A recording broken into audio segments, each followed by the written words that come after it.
En este vídeo vamos a aprender algunos principios que nos pueden ayudar a revisar nuestros textos académicos una vez escritos para mejorar su calidad. Y en concreto vamos a aprender una técnica para mejorar el hilo argumentativo y cómo fluyen las ideas a través de los párrafos. Normalmente la escritura de un trabajo parte de la confección de un guión a priori. Antes de ponernos a escribir, pues hacemos una lista de las ideas que queremos tocar. Ese guión puede ser más o menos exhaustivo, aunque hay quienes recomiendan que la unidad de planificación sea el párrafo, es decir, que sepamos, quiero hablar de esta idea, corresponde a un párrafo, otra idea, otro párrafo, porque en realidad el párrafo es la unidad que recoge una idea. Entonces puede ser una buena unidad para planificar la escritura.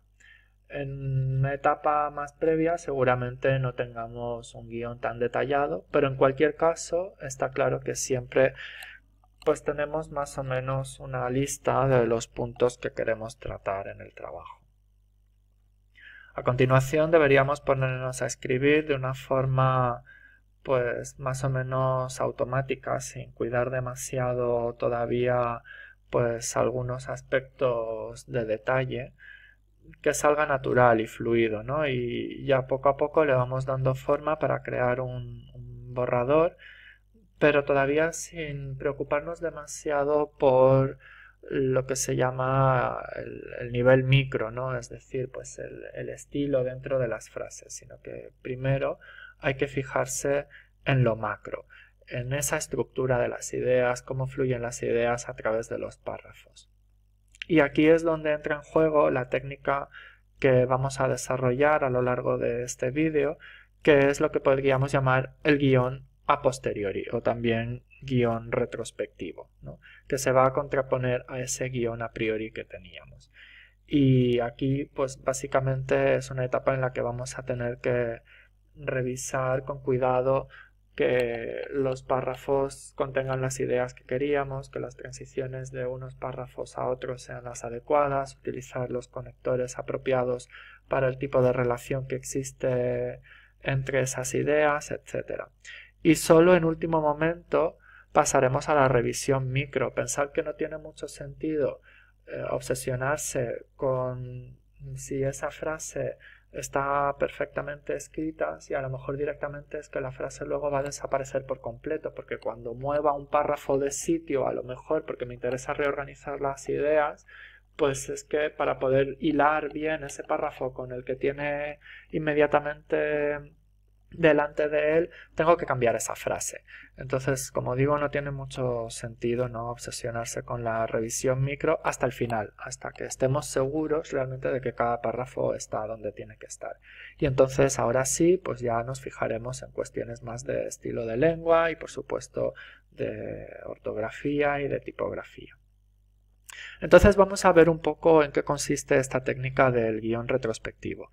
Pues lo cierto es que normalmente uno tiene ese guión previo, pero luego, bueno, pues dicho así de una forma un poco coloquial, nos vamos por los cerros de Úbeda, ¿no? Y hay veces que puede estar muy bien, ¿no? Que viene a cuento y nos vamos animando, inspirando y de repente encontramos otras ideas un poco más colaterales que podemos ir contando para enriquecer el trabajo, pero todo esto ramifica de una forma que no era la esperada el hilo de la argumentación, ¿no?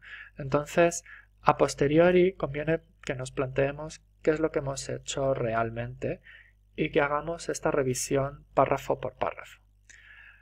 ¿Cómo se hace esto? Normalmente lo que se recomienda es que al margen de cada párrafo escribamos con una palabra o muy pocas palabras, una frase muy corta, cuál es la idea fundamental de ese párrafo.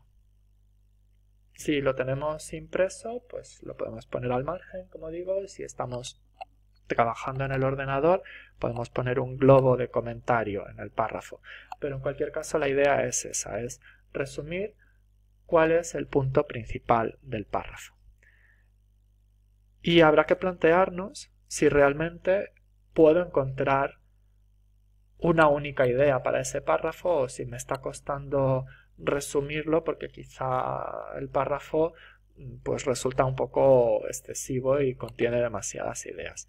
En cualquier caso, a partir de este mini resumen, debería plantearme las siguientes preguntas. Por un lado, ver eso, si cada párrafo expresa únicamente una idea, si cada párrafo hace avanzar la argumentación, si tiene sentido la organización de las ideas, si debo cambiar algo de sitio, si hay redundancias, cosas que sobran, que faltan, o si a lo mejor debo añadir títulos por apartados y subapartados para crear pues, una estructura que favorezca una lectura más clara.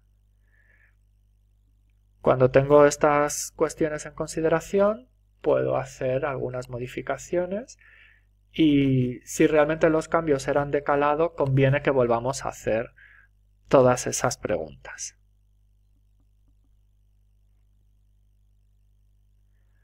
Bien, una vez que los párrafos están donde tienen que estar,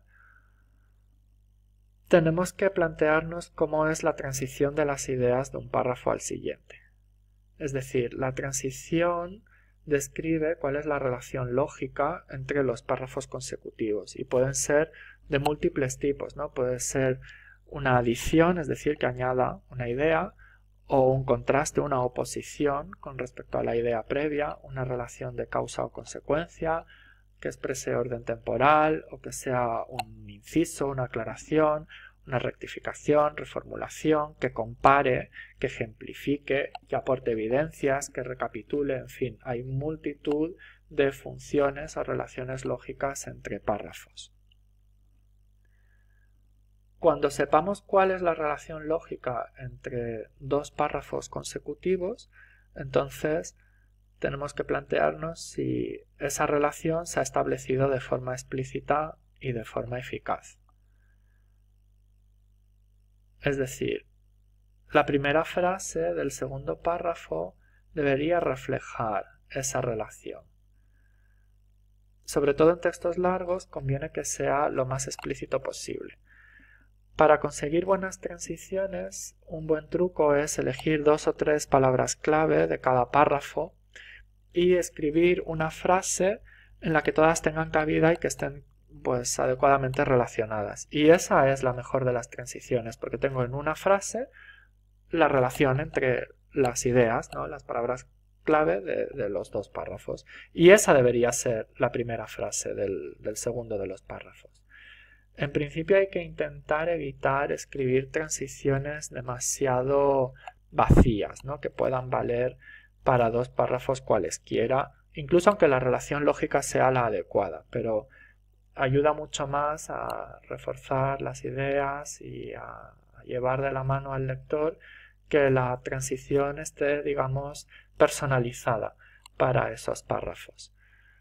Y luego, por supuesto, uno puede acudir a pues, listas de transiciones, de conectores, sobre todo para pues, dar un poquito de riqueza al texto y no utilizar siempre la misma expresión para bueno, pues, reflejar una determinada idea de cuál es la relación lógica entre párrafos. Vamos a ver un ejemplo tomado de bueno, pues la referencia que tenéis ahí abajo para que podamos ver bueno, pues cómo se puede mejorar una transición y cómo hacerla eso más personalizada para este párrafo exactamente. En este ejemplo dice la empresa X ha incrementado sus ventas en todos los sectores, lo que ha conducido a un aumento significativo de los beneficios en el tercer trimestre. Y el segundo párrafo empieza. Otro aspecto importante que debemos destacar es que la compañía ha expandido su influencia en el mercado internacional. Bueno, eso de otro aspecto importante que debemos destacar en realidad es un cliché y serviría prácticamente pues para cualquier transición que sea una adición. Pero no tiene nada de particular que recoja ideas de lo que se viene diciendo en este texto. ¿Cómo podríamos mejorar esto? Pues el segundo párrafo podría decir: estas importantes ganancias se deben en gran parte al hecho de que la compañía ha expandido su influencia en el mercado internacional. Es decir, recogemos esa misma idea de la expansión internacional, pero además ahora vinculándola con una relación de causa-consecuencia y retomando la idea de ganancias, que es de lo que se hablaba precisamente en el párrafo anterior. De esta manera queda mucho mejor hilada la transición.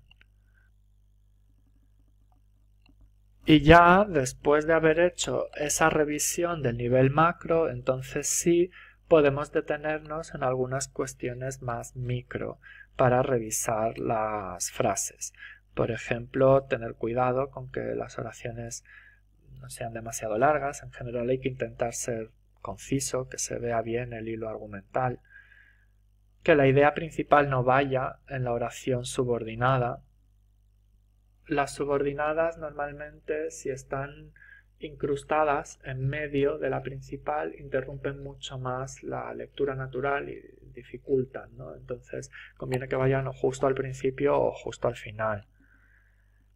También que la información avance de una manera natural, es decir, primero presentar o retomar la información ya conocida y después hacer avanzar con la información nueva. Debemos asegurarnos de que los pronombres del tipo esto, que son a veces demasiado vacíos, que se entienda exactamente a qué se refieren, ¿no? Por ejemplo, es preferible, en vez de decir debido a esto, decir algo como debido a esta inquietud, si es una inquietud de lo que se está hablando, claro. Es decir, siempre retomar algo que permita identificar la referencia de una manera mucho más precisa y unívoca. También suele ayudar utilizar diccionarios de sinónimos o diccionarios combinatorios para enriquecer un poco el estilo de nuestra redacción. Y por último, por supuesto, hay que tener cuidado con la puntuación, incluyendo todo lo que se refiere en la ortografía, ¿no? Pues puntuación, la ortografía típica de letras, las tildes, todo esto, ¿no?